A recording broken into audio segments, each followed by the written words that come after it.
The corridors of Westminster are trembling tonight, as a seismic political earthquake rattles the very foundations of Sir Keir Starmer's leadership. Just 5 minutes ago, breaking news erupted from the Supreme Court that has thrown Starmer's carefully crafted image into complete disarray. For months, whispers had been growing about backroom conversations, hidden promises, and quiet handshakes with European Union officials.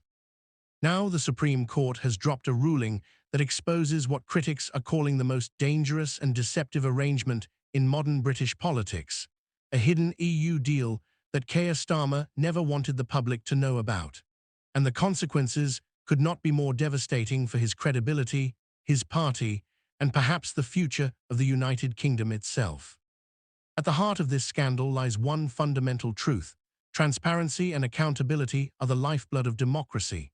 When voters feel they are being deceived, when they suspect that their leaders are operating in the shadows, the bond of trust that holds together the relationship between people and government begins to fracture.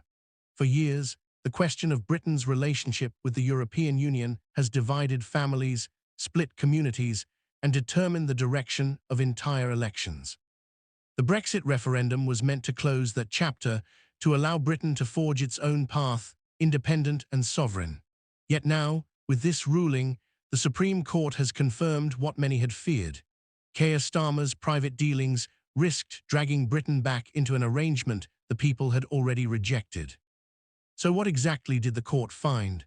In painstaking legal language, the judgment laid bare a series of communications, agreements, and financial understandings that pointed to a coordinated attempt to create a backdoor alignment with EU policy. It wasn't framed as rejoining outright. No, that would have been politically explosive, but rather as a quiet, incremental tying of Britain's hands. Regulations, trade rules, financial obligations, slowly, piece by piece, the United Kingdom would be drawn back into the EU's orbit.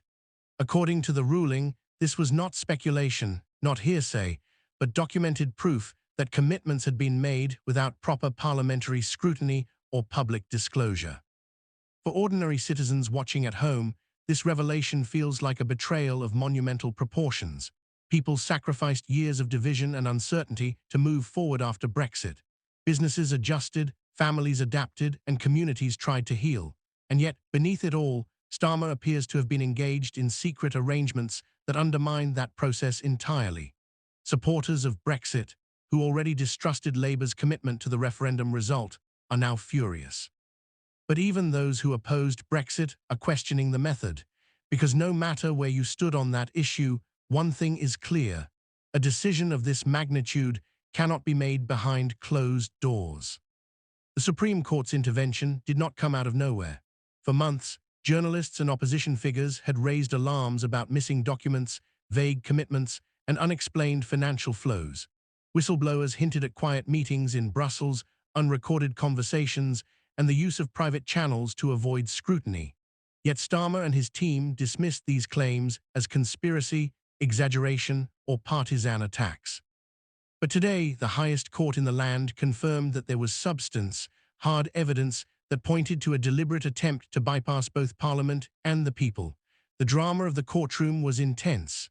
Gasps filled the chamber as the judges read their conclusions. For a moment, Britain stood still, stunned by the gravity of what had just been revealed. Keir Starmer's response, however, only added fuel to the fire. Standing outside Labour headquarters, he struck a defensive tone, insisting that what he had done was in the national interest, a phrase that sounded hollow to many who felt deceived. He argued that he had been seeking stability, that quiet negotiations were necessary to prevent economic turmoil. Yet the question hangs heavy in the air. If these arrangements were truly in the national interest, why hide them? Why not bring them before Parliament?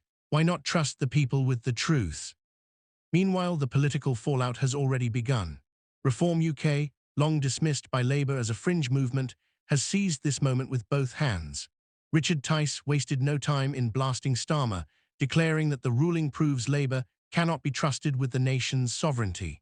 He painted a picture of a Prime Minister who says one thing to voters and another to Brussels, warning that Britain is on the verge of losing control of its destiny.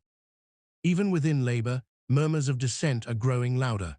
Senior MPs are privately admitting that this scandal could destroy their chances